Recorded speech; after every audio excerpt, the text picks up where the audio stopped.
নমস্কার বন্ধুরা, সুখের সন্ধানের পক্ষ থেকে আপনাদের জানাই স্বাগত। আশা করি আপনারা সবাই ভালো আছেন। আজ আমি আপনাদের দেবো বিবাহের মারাত্মক টোটকা। মানে যেসব ছেলে মেয়েদের বিয়ে হচ্ছে না, অনেক চেষ্টা করছেন, তাও কিছুতেই যোগাযোগ হয়েও বিচ্ছিন্ন হয়ে যাচ্ছে। এই টোটকাগুলো যদি কাজ করেন তাহলে আমি 100% গ্যারান্টি দিয়ে কথা বলছি, বিবাহ হবেই হবে। একবার করে দেখুন। এটা কী বার দিন করতে হবে? বৃহস্পতিবার দিন কাঁচা হলুদ কিনবেন ফুলের দোকান থেকে কাঁচা হলুদ কিনে নিয়ে আসবেন। সেটা যেন পিওর হলুদ হয়। হালকা কালার যে একটা হলুদ আছে না, ওইটা যেন না হয়, হালকা কালার যেন না হয়। গাছ থেকে তুলে আনলে খুব ভালো হয়, তো সবার পক্ষে তো আর সম্ভব নয়, সবার তো আর হলুদ গাছ নেই, সেটা সম্ভবও নয়। যাই হোক, একটু দেখে শুনে ফুলের দোকান থেকে কিনবেন। 1 গাঁট হলুদ প্রথমে বাটবেন, পাথর দিয়ে হোক বা শিল নোড়ায় হোক, যাতে হোক বাটবেন। লোহার জিনিস ঠেকাবেন না, আর মিক্সিতেও করবেন না। এটা কিন্তু ওগুলো তো ঠেকানো যাবে না, বৃহস্পতিবারই করতে হবে।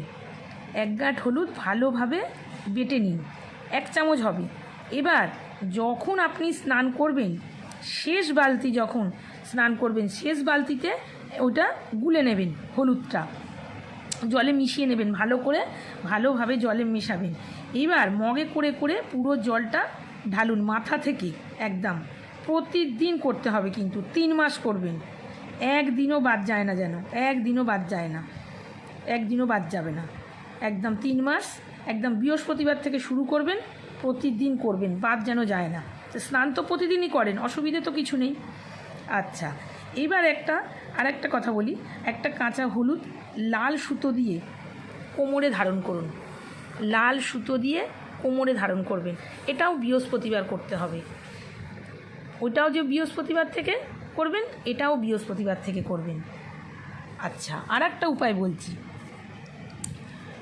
লক্ষ্মীনারায়ণের পূজার যে হোমের যে ছাই হয়, একটা বেলপাতা আনবেন, একদম নিখুঁত বেলপাতা। যে গাছে বেল হয়েছে সেই ফলন্ত গাছ থেকে নেবেন, কিন্তু ওই বাচ্চা চারা গাছ থেকে বেলপাতা নেবেন না, নিখুঁত বেলপাতা নেবেন। ভালোভাবে গঙ্গা জল দিয়ে বেলপাতাটাকে ধোবেন। ধুয়ে এবার ওই যে বেলপাতা যে ওই 3টে পাতা আছে, ওই ছাই নেবেন, হোমের যে ছাই, যেটা লক্ষ্মীনারায়ণের হোমের যে ছাই, ওই পাতাতে দুদিকে 2টো পাতা যে থাকে, ওখানে লিখবেন বিবাহ। 2টো পাতাতেই লিখবেন বিবাহ বলে 2টো পাতাতেই লিখবেন। ছোট্ট করে লিখবেন, একটু বড় দেখে পাতাটা নেবেন। আর মাঝখানের যে পাতাটা থাকে, সেইটা কি করবেন?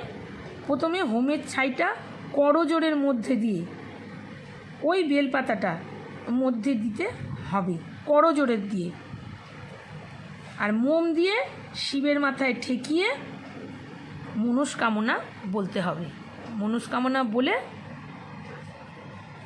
করবেন, ওই বেলপাতাটা দিয়ে দেবেন।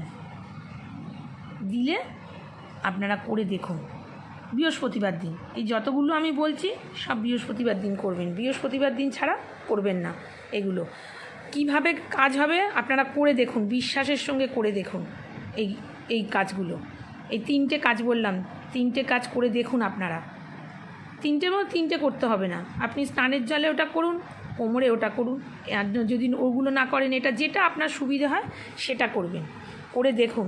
যদি না বিবাহ হয় তো আমাকে কমেন্টে যা বলার বলবেন। আপনারা করে দেখুন বিশ্বাসের সাথে। আজ এই পর্যন্ত। সুস্থ থাকুন, ভালো থাকুন, নমস্কার।